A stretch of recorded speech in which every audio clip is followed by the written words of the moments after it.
Well, it happened many years ago off the coast of South Carolina at Hilton Head Island, which is my family home.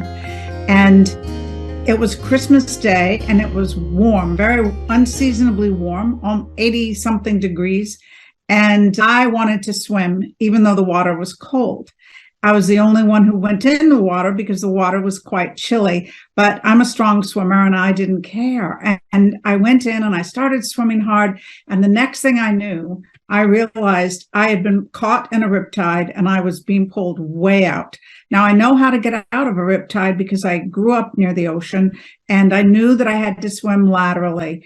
And by the time I had realized what was going on, I was very far out and I was already outside the riptide, but I had to concern myself with getting back to the beach and how I would do that. So I looked to my right and to my left to see which way will I go to get past that riptide.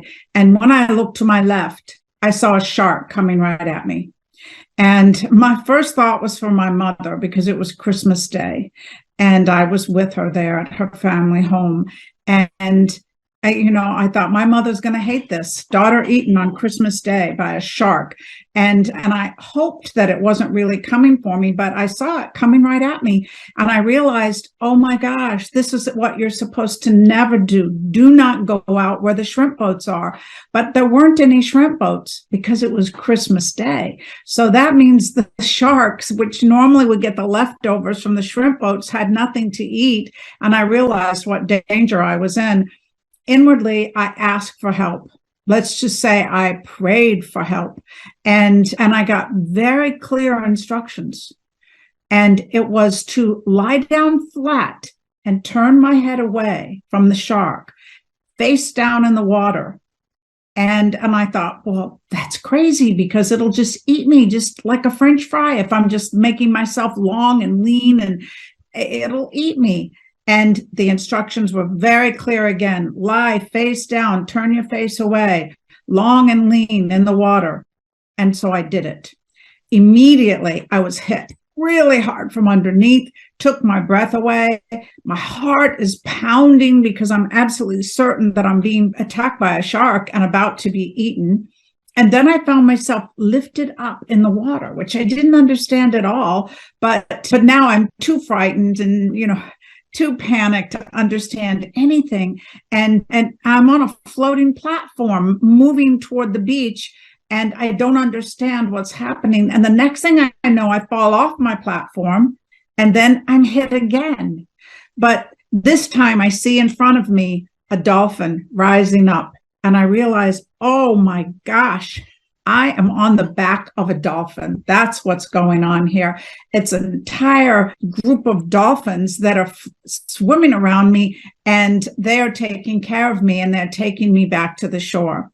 I wondered if I had mistaken what I thought was a shark for a dolphin, but the next thing I know, they've taken me past the riptide. They've carried me very, very fast toward the shore. And when they get me in chest deep water, they surround me and they do this beautiful thing all around me. But then I'm thanking them and telling them I'm so grateful. But then instead of leaving, AJ, they stayed.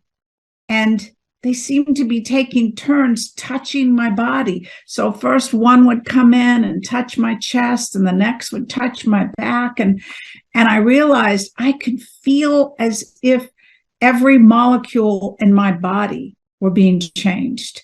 And that was the sense that I had, that I would never be the same again, that the dolphins were changing me. And people had gathered because it was Christmas Day. They gathered on the beach and they're watching all of this and people are clapping. And finally, the dolphins, when they finish touching me, they do their thing again. And then at last they back away in pairs, in two, turning so that they're facing me and going back like that. And I'm thanking them and saying, I know you're changing me forever. I don't know how you're doing it. This is amazing. Back then we didn't know much about dolphins. Now we know even autistic children were encouraged to take them to be with the dolphins because vibrationally, the dolphin level is so high that they can alter a person's vibration and their whole molecular structure. And that's what I felt had happened to me. Now, of course, my heart is still pounding. This whole thing has been very exciting. But when the dolphins leave, I leave too. And as I'm approaching the beach, a woman says, "Oh, do you work with the dolphins?" And I said, no, not at all. And I said, they rescued me. I got pulled out by a riptide. And an old man stepped forward and he said, they rescued you from a certain death. You were about to be attacked by a shark. He'd been watching. He knew what had happened. And I said, yeah, I know that. I just don't like to think about the shark being out there, but I saw him too. And everyone wanted to talk to me, but my sense was that I didn't want to talk about what just happened. I wanted to go home and pull the covers over my head. And I believe many people feel that way after they've had some extraordinary spiritual experience, because it's hard to integrate it. It's hard to understand. How did I pray to God for a rescue, to be lifted up out of this situation, and literally get intervention from dolphins, who not only rescued me, but then did this magnificent ceremony around me. And, AJ, what really happened after that was that I was different. Heard many people talk about what happens after a near-death experience, that they have different abilities. Spiritually, I had been quickened that day and everything changed. My abilities changed. My awareness changed completely. And I knew from that day on, I was never the same. And it was a great blessing.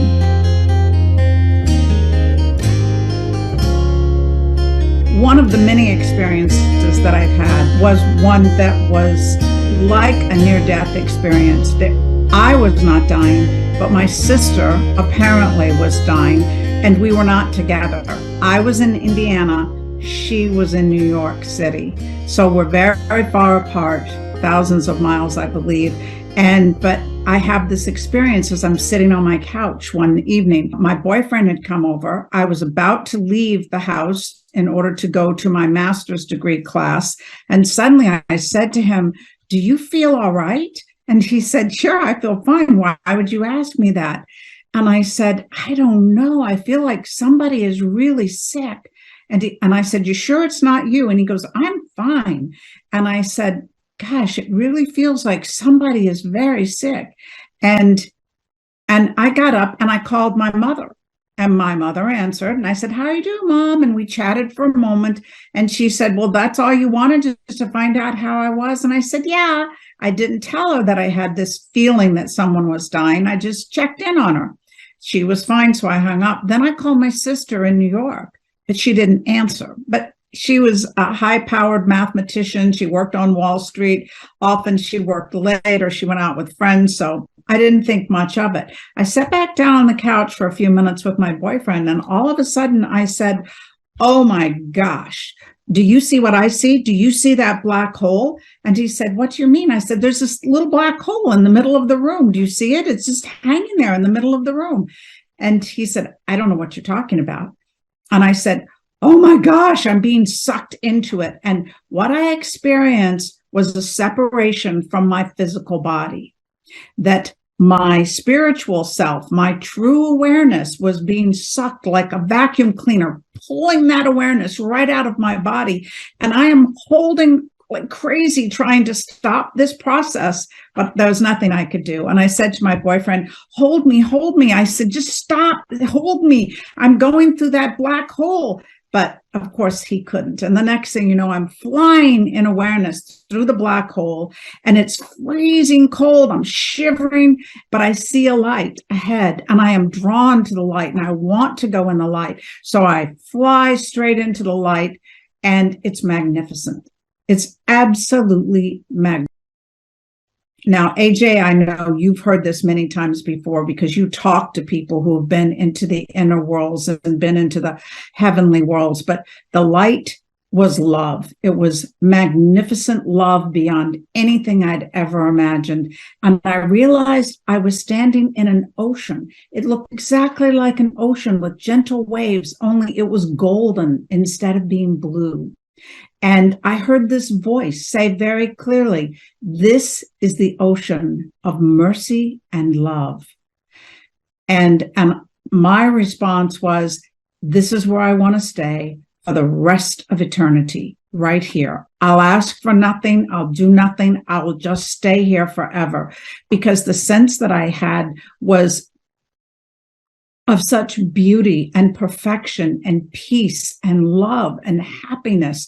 How could you ask for anything more? I had no sense of any discomfort or physical body to be concerned with. I was perhaps just a unit of awareness, but all of a sudden I hear this voice say, in response to my thought that I want to stay here, you must return.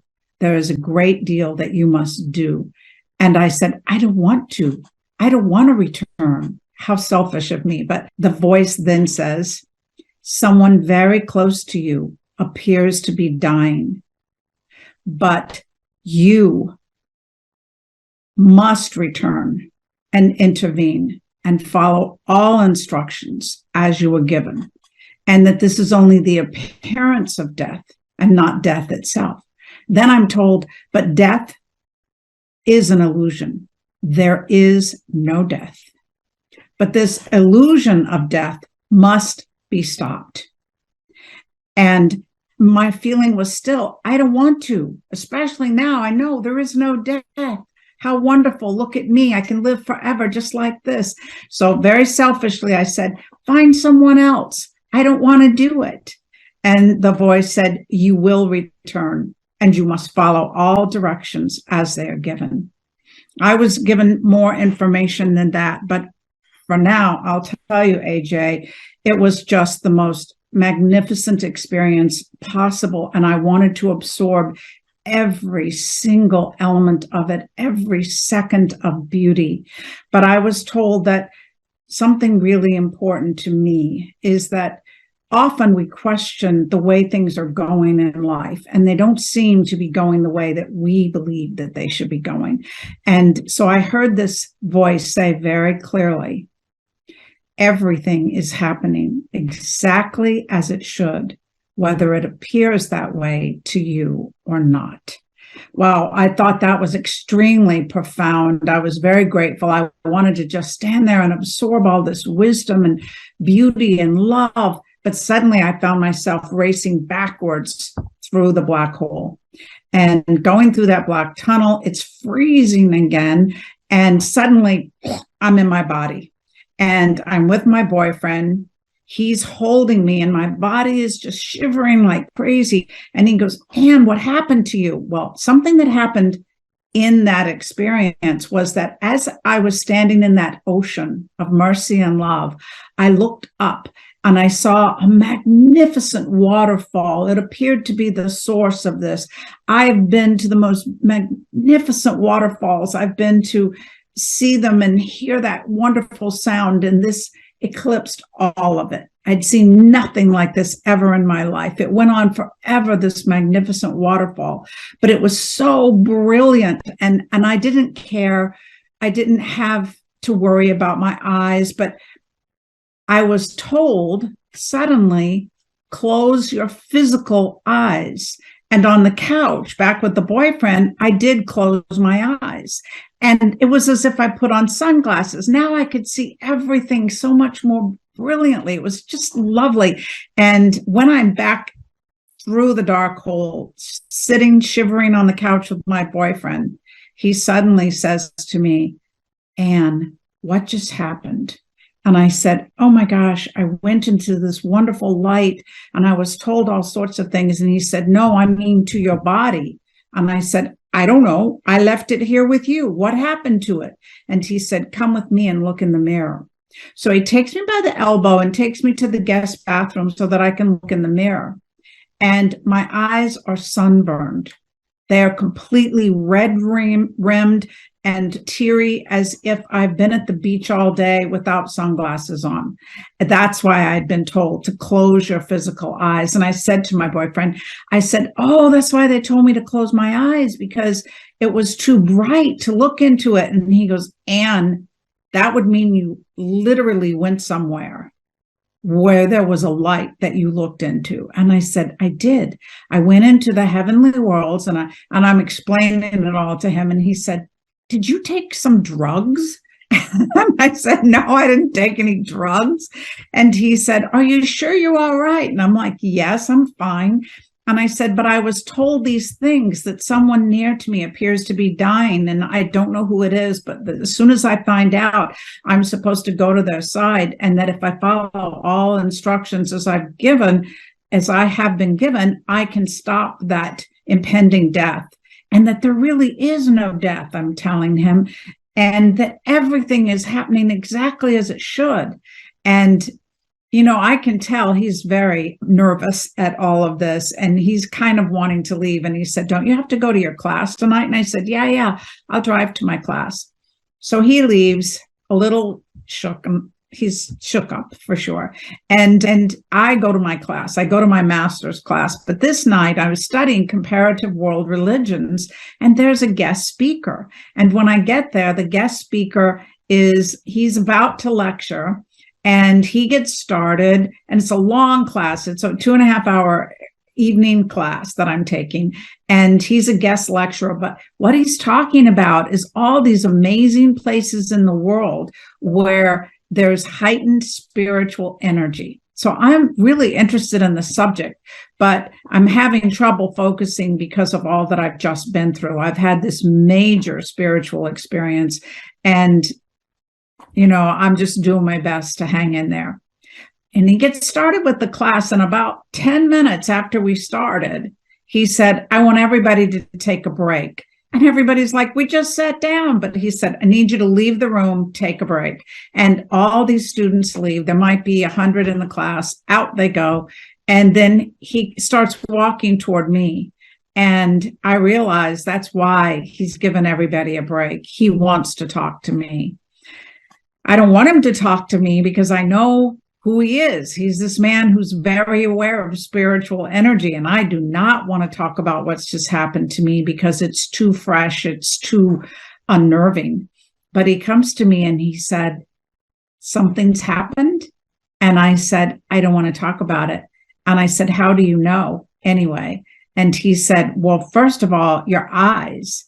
And he said, they look like you've been crying, only they're radiating light. And so is your head and your body. You're like all lit up back here.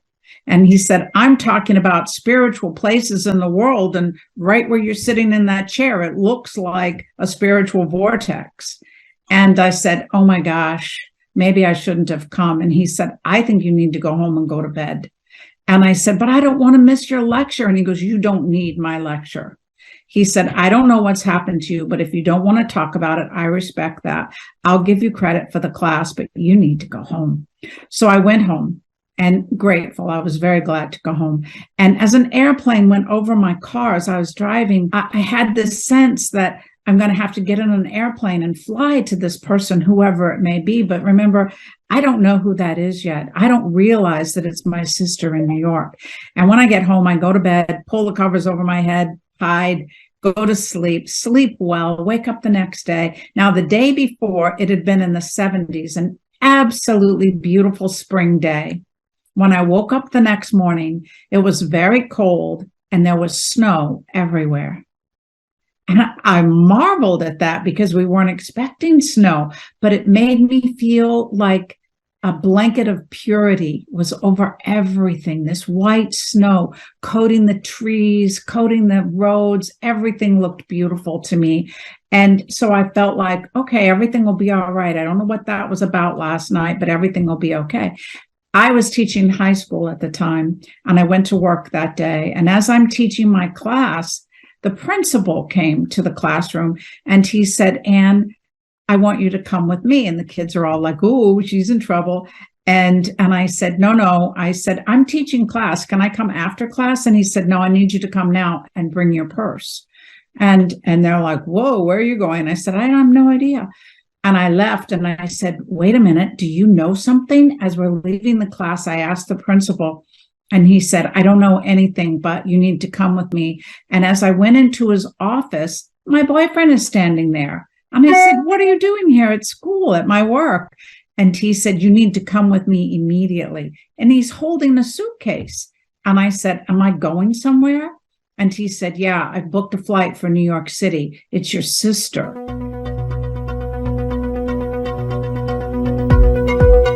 And I'm like, oh my gosh. Now, my sister and I were very close because she was born 1 year, and 11 months to the day later, I was born. So she's born April 4th. I'm born March 4th. So we're very close, not even a year apart. And I couldn't believe it's my sister. So I get on the airplane, I go to New York, I go into the hospital. My mother's already meeting me there. And my mother is calm as can be. Before I even see my sister, my mom's like, how was your flight? And I'm like, Mom, Debbie's in the hospital. She could be dying. Why are you so calm?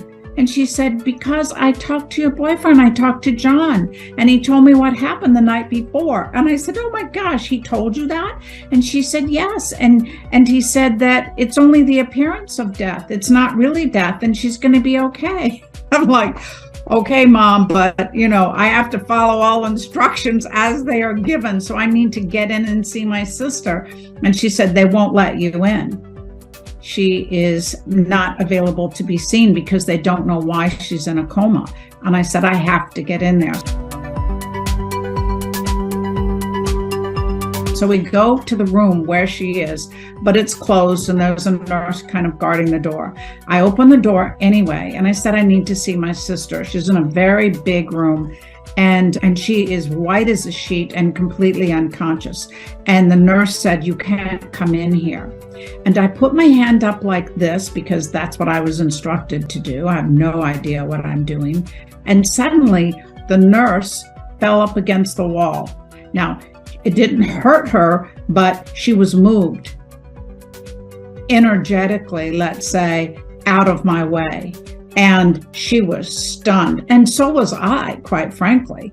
But there's another nurse who's standing by the bed, and she said, you can't be here. What are you doing? And I put up my hand, and that nurse is moved away from my sister.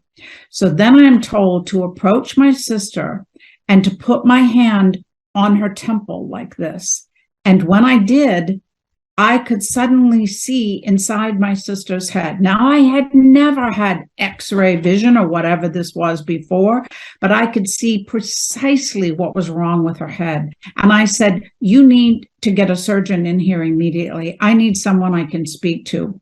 Now, my mother has opened the door and she says to the two nurses, I think you should do whatever she says. And so both nurses go scurrying away. And the next thing I know, a young doctor comes in, a surgeon, and I said, if I told you that I could see inside my sister's head, would you believe me? And he said, yes. And I said, why would you believe me? And he said, I've heard of things like this before. And he said, do you believe it's something in her head? And I said, yes. Now, this is just before the advent of CAT scans, so he can't see inside her head, but I can. So he draws a picture and he puts two hemispheres and he puts a dividing line and all these elements that he can on a piece of paper. And he said, can you tell me what's wrong and pinpoint it? And I said, yes, it looks like a busted balloon and it's right here. And he said, if you're right, that's a good location. I'll be able to save her. He said, otherwise, she's not going to make it anyway. And I said, no, she's definitely going to make it, and you need to do surgery. And he said, will you and your mother both accept responsibility if I, do surgery blind, in other words, because he doesn't know what he's going in for? And I said, yes. And I said, but I know the name of it. Can you say some names of things and I will tell you what it is? And he names a hereditary aneurysm. And I said, that's exactly what it is. And I can tell you about it. So I told him everything he wanted to know. He went in, he did surgery. He was able to save my sister's life. And so I saw very clearly that my abilities and my powers had shifted. They've remained the same to this day. That my life has been very unusual, AJ, and I've had some very remarkable experiences. Continue to do so. We hope you enjoyed our Spiritual Awakenings International highlights with AJ Parr. Spiritual Awakenings International hosts 3 online events per month, featured speakers events, as well as experiencer sharing circles in English and in Spanish. To learn more, please go to our Spiritual Awakenings International website. That's spiritualawakeningsinternational.org. We hope to see you there.